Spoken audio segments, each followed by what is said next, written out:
कमर दर्द दो कारणों से होता है। नंबर एक शारीरिक कारण, नंबर दो मानसिक कारण। यदि आपको शारीरिक कारण से कमर का दर्द है तो आप योगा कीजिए। योग के आसन है, उसमें भुजंग आसन कीजिए, शलभासन कीजिए, मरकट आसन कीजिए, पवन मुक्त आसन कीजिए, मार्जरी आसन कीजिए, आदि बहुत सारे आसन हैं। उसके लिए आप मुझसे भी कांटेक्ट कर सकते हैं। और जिन कारणों से आपको कमर का दर्द हुआ है, जैसे लंबे समय तक आगे झुकना, गलत पोस्चर में बैठना, गलत पोस्चर में सोना, तो वो कारण आपको ठीक करना पड़ेगा। तो अगर आपको शारीरिक रूप से कमर का दर्द हुआ है तो आप इस उपाय को कीजिए, योग के आसन कीजिए, और जिन कारणों से आपको ये कमर का दर्द हुआ है उन कारणों को आप ठीक कीजिए। दूसरा, इसके साथ साथ कभी कभी ऐसा होता है कि हम आसन करते रहते हैं और सावधानी भी रखते हैं सोने में, बैठने में, सही पोस्चर में, सुबह उठते हैं तो सही पोस्चर में करवट लेके बैठते हैं। इसके बावजूद भी यदि आपको कमर का दर्द रहता है तो कमर के दर्द का कारण मानसिक है, तनाव कारण है। क्योंकि हमारी पूरी की पूरी जो रीढ़ की हड्डी है, जो स्पाइनल कॉर्ड है, ये मैं आपको दिखाना चाहूँगा। ये पूरी की पूरी जो स्पाइनल कॉर्ड है, ये जो नर्व है साइड में, ये सारी की सारी ब्रेन से जुड़ी रहती है। ये हमारे दिमाग से जुड़ी रहती है। यदि आपको सुबह उठ करके उठते ही कमर का दर्द आपको फील होने लगता है और आपको स्ट्रेस तनाव रहता है, तो उसके कारण से भी आपको कमर का दर्द हो सकता है। क्योंकि पूरी की पूरी स्पाइनल कॉर्ड, उससे आपकी पूरी कमर और एक एक ऑर्गन्स जुड़ा रहता है, और वो स्पाइनल कॉर्ड जुड़ी रहती है ब्रेन से।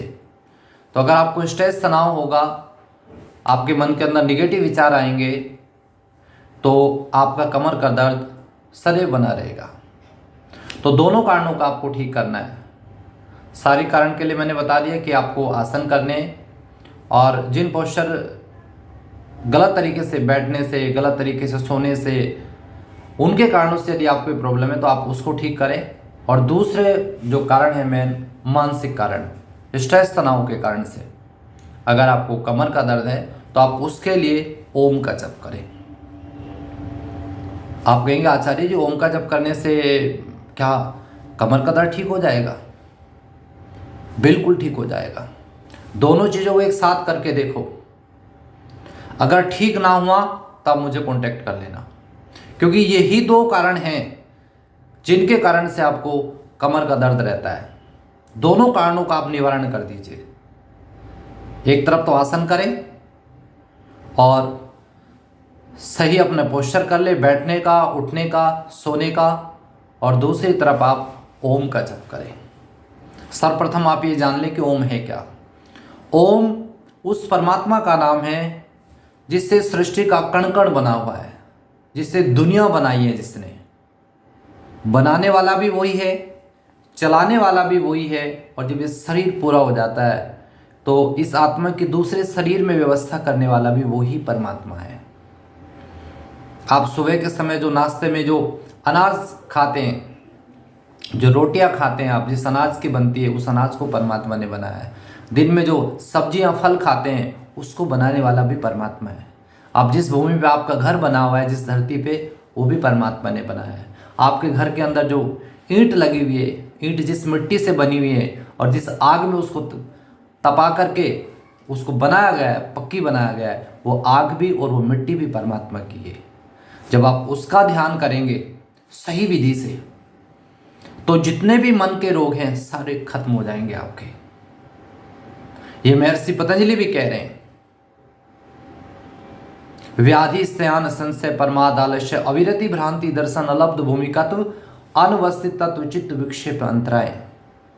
वेद यही कहता है, उपनिषद यही कहता है, श्रीमद् भगवत गीता ये कहती है कि उस ओम की शरण में आ जाइए, आपके सारे मानसिक रोग खत्म हो जाएंगे। विधि क्या है? तज जप तदर्थ भावनम। जब भी हम उस ओम का जप करें तो उसके अर्थ की भावना करते हुए, उसके अर्थ का विचार करते हुए परमात्मा के नाम के अर्थ का चिंतन करते हुए, उसके बारे में सोचते हुए हमें ओम का जप करते रहना है और उसी के बारे में सोचता रहना है, सोचते रहना है। और सोचने के लिए इतना बड़ा क्षेत्र आपके पास में पड़ा हुआ है। नंबर एक तो आप ये सोच सकते हैं कि सृष्टि को बनाने वाला परमात्मा है, तो आप उस पर ध्यान लगाना।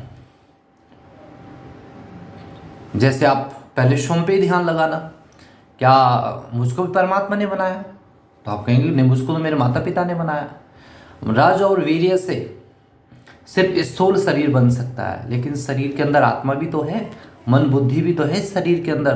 क्या इसको भी हमारे माता पिता ने डाल दिया इसके अंदर? नहीं, इसकी व्यवस्था परमात्मा करता है। तो हमें जन्म देने वाला परमात्मा है और जन्म देकर के शरीर को चलाने वाला भी। अब हम श्वास ले रहे हैं, ये ऑक्सीजन कहाँ से आ रही है किसी को नहीं पता। बड़े से बड़ा नोबेल प्राइज विनर को भी वो भी सृष्टि का एक कण नहीं बना सकता। हवा, मिट्टी, पानी और पेड़ पौधे और पशु पक्षी, इनकी बनाने की तो बात ही अलग है, और उसको भी बनाने वाला सिर्फ परमात्मा है। इसलिए बनाने वाला वही है, फिर बना के चलाने वाला वही है, और जब शरीर पूरा हो जाएगा तो दूसरे शरीर में कर्मों के अनुसार उसको कौन सी योनि देनी है उसकी व्यवस्था करने वाला भी वही परमात्मा है। तो आप जब इस विचार के साथ, इस भावना के साथ में ओम का जप करते हैं तो ये कैसे इफेक्ट डालता है आइए सुनते हैं। जैसे आप भगवान का ध्यान करेंगे तो उसके गुण आपके अंदर आने शुरू हो जाएंगे, आपका मन पवित्र होना शुरू हो जाएगा। जैसी संगति में बैठोगे वैसा इफेक्ट पड़ेगा।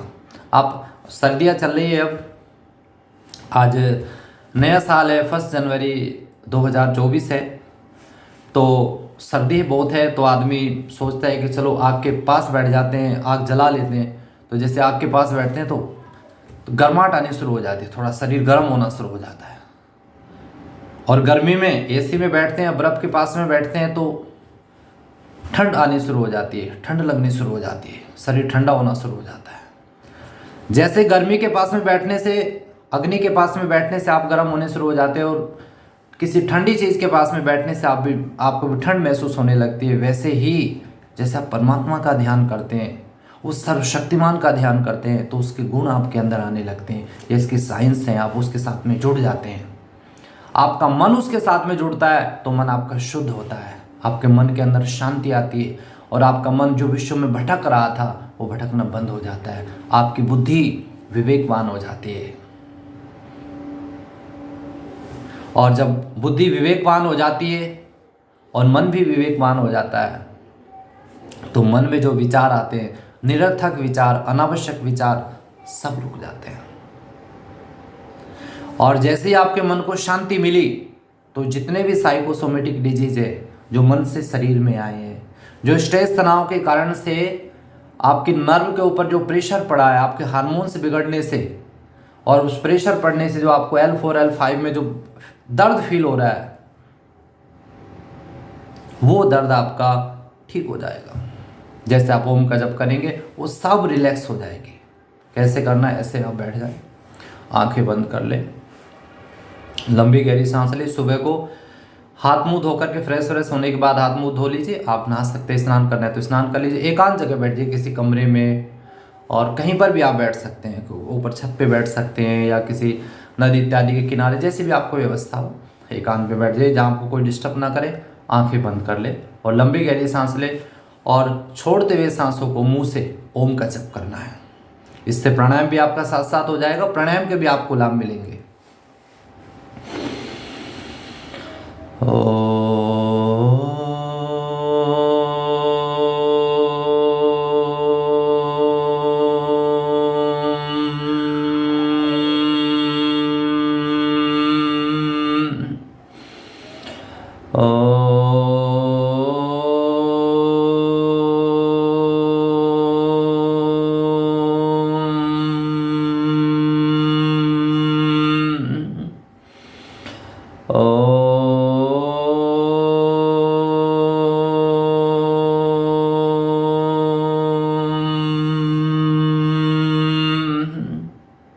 ये तो मैंने आपको 3 बार करके बताया। ऐसे आप 5 मिनट से शुरू करेंगे और ओम का जप करते हुए परमात्मा से प्रार्थना करेंगे कि प्रभु मेरा कमर का दर्द ठीक हो जाए, और उसके बाद अपने मन को जहाँ आपका दर्द है वहाँ पर लगा करके और पॉजिटिव सोचना है, मेरा कमर का दर्द ठीक हो रहा है, मेरा कमर का दर्द ठीक हो गया है, मुझे अब कोई दर्द नहीं है। आप ऐसा करेंगे, आप देखेंगे जो मानसिक रूप से आपको प्रॉब्लम आई थी वो आपकी ख़त्म हो जाएगी। और शारीरिक रूप से ठीक करने के लिए आपको आसन करने हैं, या किसी फिजियोथेरेपिस्ट का आप सहारा ले लीजिए, आप डॉक्टर की सलाह लीजिए। मैं डॉक्टर के विरोध में नहीं हूँ, वो भी एक साइंस है। आप किसी भी डॉक्टर की हेल्प ले सकते हैं, वो एलोपैथ हो, हेम्योपैथ हो, आयुर्वेद हो, फिजियोथेरेपिस्ट हो, जो भी आपको अच्छा लगता है। लेकिन स्ट्रेस तनाव को दूर करने के लिए सिर्फ एक ही उपाय है, ईश्वर की शरणागति। इसके अलावा कोई उपाय नहीं है। ये मेरी वीडियो को आप चाहे तो किसी भी डॉक्टर के पास में भेज सकते हैं और उनसे सलाह ले सकते हैं कि वीडियो ठीक है क्या। और आपको ये वीडियो अच्छी लगे तो आप ज़रूर दूसरे लोग तक भी शेयर करें, भगवान के नाम का प्रचार प्रसार करें। इस वीडियो को आपने ध्यान से सुना, आपका बहुत बहुत धन्यवाद। भगवान आपको निरोग रखे। ओम शांति।